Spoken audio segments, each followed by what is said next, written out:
Compañeros, ¿cómo están? Historia de México 2, semana 2. Vamos avanzando con el trabajo y desde aquí, desde la Biblioteca Zabaleta, vamos a tocar el tema de la historia como ciencia. Ustedes ya leyeron el texto de la lección 2 y este es justamente el tema, la historia como ciencia. Ya definimos la historia de la semana anterior, dijimos que es una ciencia que estudia el devenir. Pues bueno, ¿cómo lo estudia? ¿Cómo trabaja la historia como una ciencia? Bueno, también dijimos que había, desde la lectura pasada, que había todo un debate acerca de si la historia era una ciencia o no lo era y que este debate es estéril, porque por supuesto que la historia es una ciencia. Bien, pero para eso entonces tenemos que definir qué es la ciencia. La ciencia es el conjunto de conocimientos humanos organizados de forma estructurada y sistemática que se obtienen a través de un método válido, el método científico, y que son comprobables generalmente a través de la experimentación y por lo tanto tienen aplicación a la realidad. Esto es la ciencia. Y entonces a partir de esta definición de ciencia tenemos que preguntarnos si la historia cumple con esta definición. ¿La historia es una ciencia? Sí, cumple con prácticamente todos los requisitos que hemos mencionado para hacerlo. Solamente es distinta en uno de ellos, de esos requisitos, que es que la historia no experimenta. La historia, por lo tanto, no usa el método científico experimental y no experimenta porque su objeto de estudio es la realidad misma en movimiento. Un experimento es detener la realidad y controlar sus variables en un espacio de observación controlado, en un laboratorio. La realidad no se puede controlar en la realidad misma, en el devenir. Entonces, como el objeto de estudio de la historia es la realidad, el devenir, pues entonces no puede experimentar. Por eso es que de repente decían que no era una ciencia. Bueno, no es una ciencia como las ciencias experimentales, pero sí es una ciencia social que usa su propio método de trabajo, que es lo que vamos a ver el día de hoy. Entonces, ¿la historia es como el resto de las otras ciencias? Pues ya dijimos que no, precisamente porque no puede experimentar. La historia es una ciencia sui generis, como lo dice el historiador mexicano Edmundo Gorman. Explica la realidad, que es un presente continuo, a través del análisis de sus causas en el pasado. El historiador usa fuentes que va a someter a un metódico examen de validación. Ahí está la ciencia de la historia, en la validación de las fuentes. Las va a interpretar desde un enfoque historiográfico, desde una corriente o una teoría, y va a construir con ello una explicación de la misma realidad. La siguiente pregunta es, ¿qué tipo de ciencia es la historia entonces? Bueno, de acuerdo con la clasificación más usual de las ciencias, la historia es una ciencia factual, es decir, estudia hechos de la realidad y es social humanística. ¿Por qué? Porque los hechos que estudia tienen que ver con el ser humano y su integración en un conglomerado llamado sociedad. Por eso es que vamos a clasificar a la historia como una ciencia factual, social y humanística. Bien, siguiente pregunta. ¿La historia tiene ciencias auxiliares? Claro que sí. Como todas las demás ciencias, no trabaja, la historia no puede trabajar sola. De hecho, la ciencia es una sola. La ciencia explica la realidad. Nada más que los científicos tienen que parcelar, dividir la realidad en digamos, partes más accesibles, en cortes más accesibles, en temas, ajá, y por eso es que hay diferentes tipos de ciencias. La historia es una de ellas y como tal la historia tiene otras ciencias que le ayudan. Pueden clasificarse en autónomas o históricas.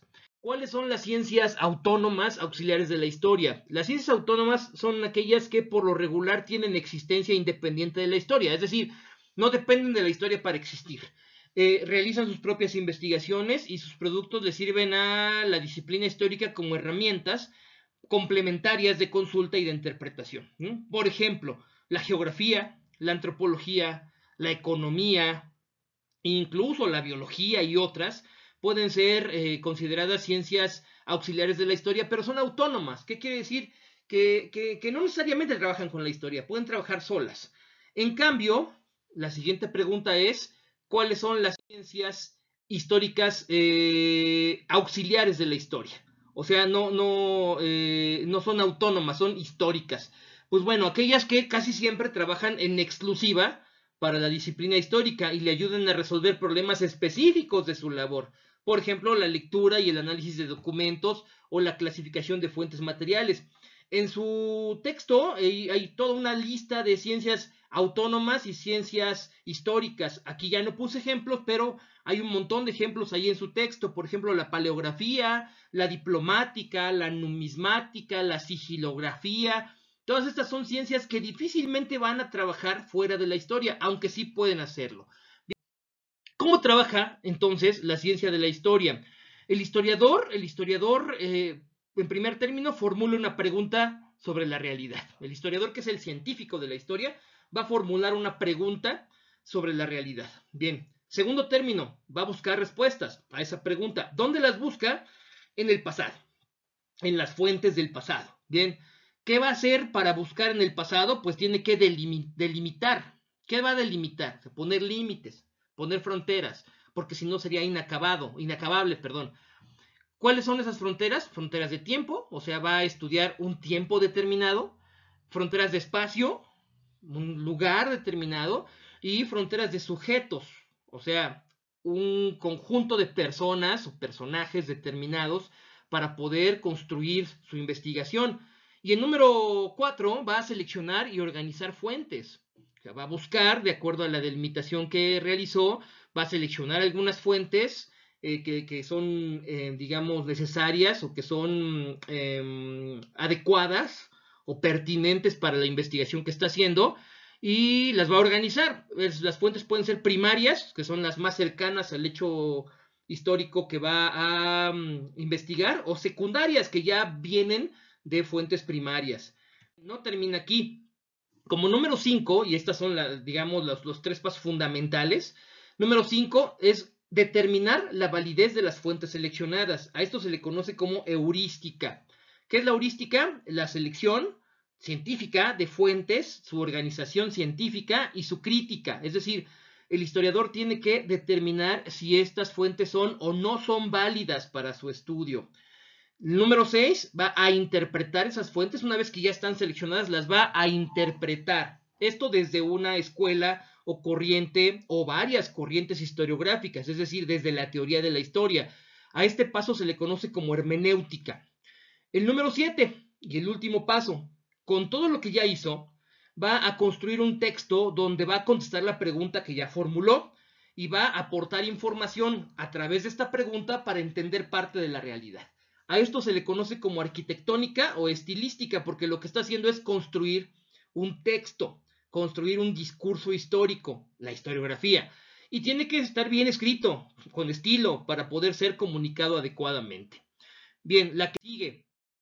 Para todo esto que estamos diciendo, el historiador tiene que hacer uso de una herramienta científica del método histórico, que es la creación de categorías. Bueno, todas las ciencias crean categorías para poder estudiar la realidad, porque de otra manera la realidad no es aprehensible, no la puedes atrapar, ¿me explico? Entonces tienes que cortarla en pedacitos para poder digerirla o para poder acceder a ella, y estos pedacitos de realidad se llaman categorías. Cada ciencia tiene sus propias categorías de trabajo. La historia tiene sus propias categorías de trabajo. ¿Cuáles son? Bien, dice ahí que como toda disciplina científica, la historia ha construido categorías convencionales. ¿Qué quiere decir? Que todos los historiadores convienen en que estas categorías son las que se tienen que usar para realizar el trabajo. Se dividen, o se han dividido en 3 rubros que corresponden a las 3 coordenadas básicas de la historia, que ya quedamos en la semana pasada, que son la coordenada tiempo, la coordenada espacio y la coordenada sujetos, que forman en conjunto la realidad. En cuanto a tiempo está la categoría de temporalidad, en cuanto a espacio la categoría o categorías de espacialidad, y en cuanto a sujetos la categoría o categorías de subjetividad. Vamos a analizar cada una o vamos a ver qué es eso. ¿Qué es la temporalidad? Es la categoría de la historia que ayuda al historiador a trabajar con el tiempo. Es un asunto muy difícil teniendo en cuenta que el tiempo es un continuo que no se divide ni puede detenerse para ser observado. Responde a la pregunta ¿cuándo? O sea, cuando yo me pregunto, cuando yo hago una pregunta de la realidad, tengo que contestarla en 3 dimensiones. ¿Cuándo? ¿Dónde? ¿Y quiénes? La temporalidad, responde a la pregunta ¿cuándo? ¿Y qué es lo que hace el historiador? Pues tiene que dividir el tiempo para hacerlo accesible y poder explicarlo. Crea así subcategorías de temporalidad y divisiones convencionales de la historia. A nosotros nos han enseñado que la historia se divide, ¿no? En realidad, la realidad no se divide, es un continuo, pero el historiador ha tenido que dividirla para poder acceder a ella y poder ofrecer una explicación de la misma. ¿Cuáles son esas divisiones convencionales de la historia? Son básicamente tres, existen muchas, pero básicamente las más usuales son tres.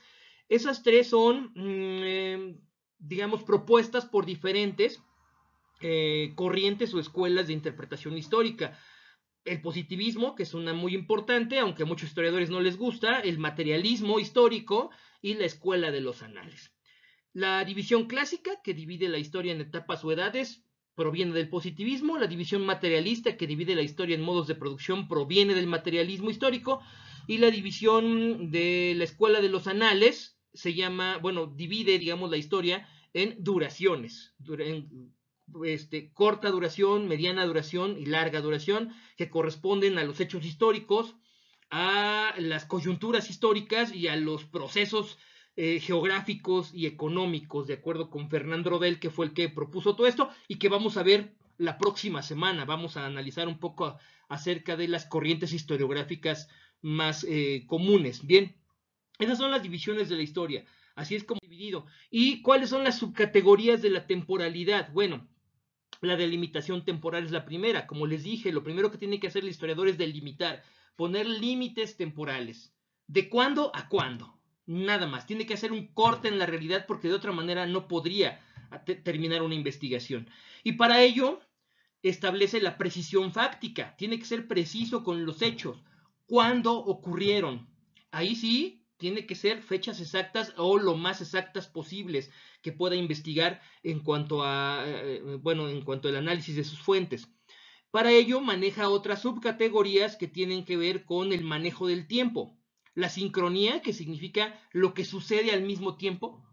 La diacronía, lo que sucede en tiempos distintos aunque se parezca. La duración, es decir, cuál es el periodo de vigencia de un suceso, de un hecho, de un acontecimiento histórico. La permanencia, hay cosas que con el paso del tiempo no cambian, y el cambio, lo que con el paso del tiempo se transforma. Bien, eso es lo que podemos hablar de las subcategorías de la temporalidad. Viene la espacialidad. ¿Qué es la espacialidad? La espacialidad es la categoría de la historia que ayuda al historiador a trabajar con el espacio, que es la segunda coordenada vinculada y siempre con el tiempo para crear la realidad. Se trata, aclaro, de un espacio creado socialmente, no del espacio natural. Responde a la pregunta, ¿dónde? ¿A qué me refiero con creado socialmente? Que en la naturaleza no existen muchas de las categorías que voy a mencionar en la siguiente diapositiva. La naturaleza no tiene divisiones, bueno, al menos no divisiones artificiales. En la naturaleza no existe el espacio social lo creamos los seres humanos. ¿Qué hace el historiador? Denomina el espacio, le pone nombre a esas creaciones de espacio humanas, les pone nombres convencionales para separarlo de su estado natural e incorporarlo a la explicación histórica de la realidad. ¿Cuáles son las subcategorías de la espacialidad? La delimitación espacial. De la misma manera en que el ser humano, perdón, el historiador, tiene que delimitar el espacio, digo, el tiempo, perdón, y ponerle nombre como etapa o como periodo, también lo tiene que hacer con el espacio. Y lo puede delimitar de muchas maneras, y esas maneras también son históricas, es decir, le puede denominar pueblo, aldea, comarca, país, región, feudo, reino, ciudad, campo, frontera, principado, etcétera. Pero, por ejemplo, hablar de un feudo hoy día estaría como fuera de lugar, porque los feudos son propios de un periodo de la historia llamado Edad Media. Hablar de un principado en un espacio como México sería absurdo porque no vivimos en una monarquía, etcétera. O sea, por eso es que tenemos que ponerle los historiadores diferentes nombres a los lugares que estudiamos. Estos nombres se van a polarizar en opuestos complementarios, que son diferentes formas de observar el espacio en la historia. Y son básicamente tres opuestos complementarios. El universalismo contra el regionalismo, es decir, la historia vista como un todo, la historia universal, que nunca acaba siendo universal, pero que por lo menos tiene esas pretensiones. Y la historia regional, que es una parte de todo ese universo. El nacionalismo contra la diversidad. El nacionalismo, que es una categoría creada por los seres humanos para poder asignarle a una población, a un grupo humano, un origen común que normalmente no tiene. Es una invención humana el nacionalismo, contra la diversidad, que acepta que todos provenimos de orígenes distintos y que podemos vivir perfectamente bien si nos organizamos, aunque seamos diferentes. La tercera de las dualidades es centro-periferia. El centro como lugar de poder político, económico, cultural, administrativo y social, y la periferia, todo lo que está alrededor y que no necesariamente tiene los mismos privilegios. Y pues bueno, ahí tenemos formas de organizar el espacio que utiliza el historiador junto con el tiempo para poder crear un discurso de la realidad. Y nos falta la tercera. La tercera es la subjetividad. Es la categoría de la historia que incorpora la coordenada sujetos a la explicación de la realidad. Es la que da a la disciplina su carácter sui generis, lo que ya habíamos dicho, ya que la ciencia histórica acepta a través de esta gran categoría que sus resultados son relativos. Es decir, no otorgamos una verdad absoluta. Ninguna ciencia, aunque algunas sí tienen esa pretensión, pero la historia menos que otras. La historia acepta que no hay verdades absolutas, el historiador debe saberlo, para explicar la realidad, sino interpretaciones verosímiles de la misma, construidas con rigor científico. Es decir, yo llevo un proceso científico, un método para poder llegar a una explicación verosímil de la realidad, pero esa explicación no es la verdad absoluta, es una explicación verosímil y sustentada por la ciencia, que va a ser válida hasta que se demuestre lo contrario. Eso es vigencia epistemológica. La subjetividad responde a la tercera gran pregunta. ¿Cuándo, dónde y quiénes? ¿Quiénes son los sujetos de la historia? Bien, y pues bueno, ¿cuáles son las subcategorías de la subjetividad? El sujeto en dos aspectos importantes. El sujeto como individuo destacado en el devenir, o sea, como el héroe de la historia, digamos, muy usado en la historia de bronce, eso ya lo veremos también en la siguiente semana, o el pueblo como sujeto colectivo, pero también como protagonista de la historia. La relación social que existe entre los individuos o entre los pueblos, la relación que existe entre lo que sucedió y lo que sucede, es decir, con el presente, del pasado con el presente, la estructura que es la configuración que tiene la sociedad en un lugar y en un tiempo determinados, y la coyuntura que es la conjunción de circunstancias, cuando el tiempo y espacio y sujetos se conjugan de tal manera para poder producir un hecho o un proceso histórico. Esas son las subcategorías de la subjetividad. Y finalmente, ya para terminar, ¿qué papel juega el historiador en este proceso? Es una pregunta interesantísima. ¿Por qué? Porque el historiador también es sujeto de la historia. El historiador no es como el científico que está fuera observando el experimento que controla en un laboratorio. No, el historiador está dentro de la realidad que va a explicar. Por lo tanto, influye subjetivamente en su explicación. El historiador es juez y parte. Y eso es interesantísimo. Por eso la información del historiador tiene que ser muy sólida. Primero, en cuanto a la crítica de fuentes, tiene que saber, estar bien entrenado para determinar si las fuentes que está utilizando son o no son válidas. Pero también tiene que estar bien entrenado para interpretarlas. Tiene que obtener una formación teórica sólida para poder interpretar las fuentes y sobre todo tiene que saber escribir. El historiador también tiene que saber escribir para comunicar los resultados de su investigación. Entonces, y además estar consciente de que no va a lograr del todo la verdad. Eso es algo que siempre está ahí en el aire. Se alcanza la verosimilitud y una explicación lógica de la realidad, pero la verdad absoluta nunca se alcanza. Y pues bueno, con esto y con la bancampana de la basura que está aquí afuera de la biblioteca, pues nos despedimos esta semana de trabajo. Nos vemos la próxima en este video, pero acuérdense de conectarse a la videoconferencia para resolver todas las dudas que puedan surgir de los temas de esta semana. Esta semana toca examen, prepárenlo con todo esto. Éxito, nos vemos pronto, hasta luego.